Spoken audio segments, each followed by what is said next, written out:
আসসালামু আলাইকুম everyone, welcome to my YouTube channel Rumas খাবার। আমি সাদিয়া। আজকে আমি আপনাদের সাথে শেয়ার করতে চলে আসলাম বিয়েবাড়ির বাবুর্চিতে স্টাইলে একদমই ঘরোয়া মশলা দিয়ে তৈরি রোস্ট রেসিপি। আজকের এই রেসিপিটা বিয়েবাড়ির বাবুর্চিতে স্টাইলে হলেও আমি খুবই সহজে ঘরোয়াভাবে এই রেসিপিটি শেয়ার করেছি আপনাদের সাথে। আশা করছি সকলেরই ভালো লাগবে। তো চলুন আর বেশি দেরি না করে রেসিপিটি দেখে নিই। এজন্য এখানে আমি নিয়ে নিয়েছি 4 পিস মুরগি। এখানে আমি সোনালী যে মুরগিটা রয়েছে সেই মুরগিটা নিয়েছি।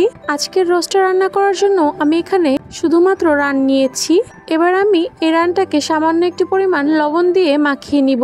এভাবে লবণ দিয়ে মাখিয়ে 10 মিনিটের মতন রেখে দিব। এতে করে রোস্টের মধ্যে পারফেক্টলি কিন্তু লবণটা ঢুকে যেতে পারবে। আপনারা হয়তো দেখতে পাচ্ছেন যে আমি রানটার মাঝে কিছুটা পরিমাণ একটু কাট লাগিয়ে নিয়েছি, যাতে করে মশলা এবং লবণ পারফেক্টলি ঢুকতে পারে। রোস্টটাকে ঢাকা দিয়ে রেখে চলে যাচ্ছি রোস্টের মশলা বানানোর জন্য। যেহেতু আজকে আমরা কোনো প্রকার বাইরের মশলা ইউজ করব না, এই জন্য আমরা মশলাটা বানিয়ে নিব। আজকের এই রোস্টের মশলাটা আমি বানানোর জন্য নিয়ে নিচ্ছি 6 থেকে 7 টুকরা দারচিনি, 1 চা চামচ পরিমাণ শাহি জিরা, 3টা বড় এলাচ, 1 চা চামচ পরিমাণ গোলমরিচ, 2টা জয়ত্রী, 1টা বড় সাইজের জায়ফল ও 8টা ছোট এলাচ। এগুলোকে আমি একটু ড্রাই রোস্ট করে ব্লেন্ডার জগে দিয়ে পেস্ট করে নিব। তবে আপনারা চাইলে এটাকে গুঁড়োও করে নিতে পারেন। আজকের এই রোস্টটা বানাতে আমি এখানে দই ব্যবহার করব। আমার কাছে দইটা নেই, যার কারণে আমি এখানে দইটা বানিয়ে নিচ্ছি। নিয়ে নিচ্ছি 1/2 কাপ পরিমাণ ফুল ক্রিম পাউডার মিল্ক। এর মধ্যে আমি দিয়ে দিচ্ছি 1/3 কাপ পরিমাণ পানি। এটা কিন্তু বেশ অনেকটা পরিমাণ ঘনই হবে। পানিটা এখানে কুসুম গরম অবস্থায় রয়েছে। পানিটার সাথে দুধটাকে ভালো মতন মিশিয়ে আমি এখানে 2 কোয়া লেবু নিয়ে নিচ্ছি। নিয়ে আমি লেবুটাকে ভালো মতন চিপড়িয়ে এর মধ্যে যে রসটা রয়েছে সেটা দিয়ে দইটা তৈরি করে নিব। আলতো হাতে আমি এখানে লেবু রসটাকে দুধের সাথে মিশিয়ে নিচ্ছি। তবে আপনারা এখানে চাইলে লেবু রসের পরিবর্তে ভিনেগারটা ইউজ করতে পারেন। এই তো ব্যাস, আমাদের দইটা তৈরি হয়ে গেল। এটাকে আমি সাইডে রেখে দিচ্ছি। এবার একটা প্যানের মধ্যে আমি 1 কাপের চেয়ে কিছুটা কম পরিমাণ তেল দিয়ে নিচ্ছি। এর মধ্যে 1/2 চা চামচ পরিমাণ ঘি অ্যাড করে দিচ্ছি। এতে করে আমরা যে বেরেস্তাটা ভেজে নিব, এতে করে খুবই সুন্দর একটা ফ্লেভার আসবে। তবে এটা সম্পূর্ণই অপশনাল। বেরেস্তা তৈরি করার জন্য এখানে আমি দিয়ে দিচ্ছি 1 কাপ পরিমাণ পেঁয়াজ কুচি। পেঁয়াজটাকে ভাজতে ভাজতে যখন আপনারা দেখতে পারবেন যে লাইটে একটা গোল্ডেন কালার চলে এসেছে, তখনই চুলাটা অফ করে দিবেন এবং উঠিয়ে নিতে থাকবেন। এ পর্যায়ে কিন্তু চুলাটা অন রাখলে পেঁয়াজটা পুড়ে যেতে পারে। আর যে তেলের গরম আছে, এতে করে কিন্তু একটা পারফেক্ট কালার চলে আসবে। এখন আমি তেল থেকে বেরেস্তাটা ছেঁকে উঠিয়ে নিচ্ছি। আর কিছুটা পরিমাণ আমি তেল এখানে কমিয়ে নিয়েছি। রোস্টের জন্য যে মুরগিগুলো ছিল সেগুলো এই তেলের মধ্যে দিয়ে আমি এটাকে ভেজে নিব। চুলার আঁচটা হাই রেখে এটাকে ভেজে নিতে হবে। জাস্ট 1 মিনিটের মতন ভেজে নিলেই হবে, হালকা একটা কালার আসার জন্য। এই যে কথা বলতে বলতে এখানে আমার মুরগিগুলো উল্টিয়ে পাল্টিয়ে ভেজে নেওয়া হয়ে গিয়েছে। যদি আপনারা এই চিকেনটাকে অল্প আঁচে ভাজতে চান, তাহলে কিন্তু চিকেনটা শক্ত হয়ে যাবে এবং খেতে কিন্তু ভালো লাগবে না। কিন্তু আপনারা যদি হাই ফ্লেমে এটাকে ভেজে নেন, একটা সুন্দর কালারও চলে আসবে এবং এটা কিন্তু সফট থাকবে এবং ভেতরের যে জুসিনেসটা আছে সেটা থাকবে। এবার ওই তেলের মধ্যে আমি দিয়ে দিচ্ছি 2 টুকরো তেজপাতা, 2 টুকরো দারচিনি, 1টা বড় এলাচ ও 5টা ছোট এলাচ দিয়ে আমি 30 সেকেন্ডের মতন ভেজে নিচ্ছি। এখানে এলাচগুলো একটু থেতো করে দিবেন, এতে করে ফ্লেভারটা সুন্দর আসবে।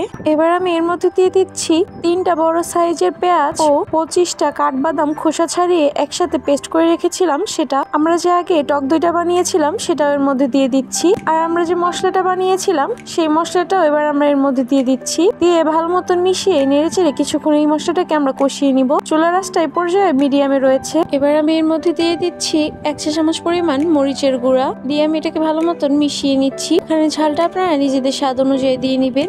মশলাটা মিনিট 5 মতন কষিয়ে নেওয়ার পরে এর মধ্যে দিয়ে দিচ্ছি স্বাদ অনুযায়ী কিছুটা পরিমাণ লবণ। মশলাটাকে একদমই ভালো মতন কষিয়ে আমি এর থেকে তেলটা বের করে নিয়েছি। এবার এখানে দিয়ে দিচ্ছি 1 চা চামচ পরিমাণ চিনি। যদি আপনারা বাহিরের টক দইটা ইউজ করেন, সেক্ষেত্রে চিনির পরিমাণটা কিন্তু একটু বেশি পরিমাণে লাগতে পারে।